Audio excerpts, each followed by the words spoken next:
ये लो, अंदर जाकर खा लो। माँ, इसको देखिएगा जरा, मैं बाहर जाके आती क्यों, हूँ। तुम कहाँ जा रही हो? अरे आनंद भवन तक, इतनी देर हो चुकी है, पता नहीं जीजू ने होटल खोला या नहीं। क्यों?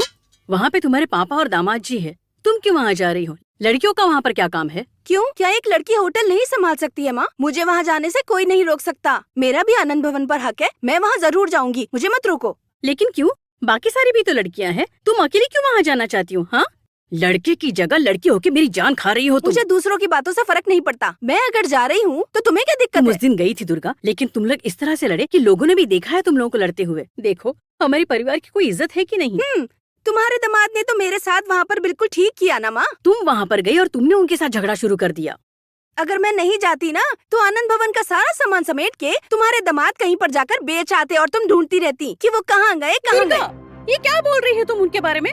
मेरे पति के बारे में कोई कुछ बोले तो मैं बर्दाश्त नहीं कर पाऊंगी। हाँ, तुम्हारा पति ना बहुत बड़ा चोर है, उसकी तरफदारी कर रही हो, शर्म नहीं आती तुम्हें? दुर्गा, वो तुमसे उम्र में बड़ी है, उसके पति घर के बड़े दामाद है, तुम्हें समझ में नहीं आता क्या? मेरा बड़ा दामाद, यही बोलती रहती हो हमेशा माँ तुम। इसीलिए तो आज तक वो कोई काम नहीं कर पाए, एकदम निकम्मे हैं। 2 कौड़ी के आदमी को बढ़ा चढ़ा के बोल के दिमाग खराब कर दिया है। अपने आप को कहीं का राजा समझने लगे हैं वो। असल में वो आदमी 1 नंबर का चोर है।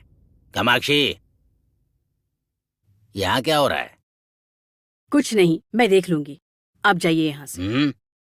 दुर्गा, दामाद जी से बात करके अपनी मर्यादा मत भूल जाना। पापा, आप अपने दामाद को आसमान पे रखो या जमीन पे गिरा दो, मुझे उनसे कोई मतलब नहीं है। क्या कहा? अपने बाप से ऐसी बात करती हो तुम? जरा से भी तमीज नहीं है क्या? दुर्गा, इधर आओ तुम। तुम चुप रहो गणेश, बाहर से आए इंसान को सब अपना समझ रहे हैं और मुझे हर कोई चुप करा रहा है। तो मतलब तुम चुप नहीं रहोगी? हैं? इस घर की शांति भंग करके ही रहोगी तुम? हाँ, सब कुछ मैंने ही तो किया है। आपके दामाद ने तो घर में खुशियों के फूल खिलाए हैं ना। आप जाइए और उनसे ये सब कहिए। इस तरह से बोलोगी मुझसे? इस तरह से बोलोगी? जो अपने बाप से इस तरह से बात करे उसे घर में रहने का कोई हक नहीं। निकलो यहाँ से, जाओ।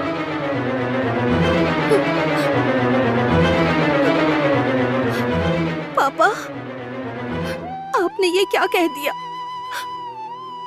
आप मुझे जाने के लिए कह रहे हैं? बिल्कुल सही बोल रहा हूँ। तुम जैसा बोल रही हो वो सही है। इतने दिन हम इज्जत से रह रहे थे यहाँ पर। तुम्हारी शादी और बाकियों की शादी करके कितना खुश था मैं। अपनी सारी जिंदगी तुम लोगों पे निछावर कर दी मैंने। वहाँ पर भी लड़ती रहती हो तुम और इधर भी आकर लड़ती रहती हो तुम। सबसे ज्यादा लड़ती हो तुम। तुम्हारी वजह से सब परेशान हैं। किस किस को समझाता रहूंगा और कब तक सहता रहूंगा मैं?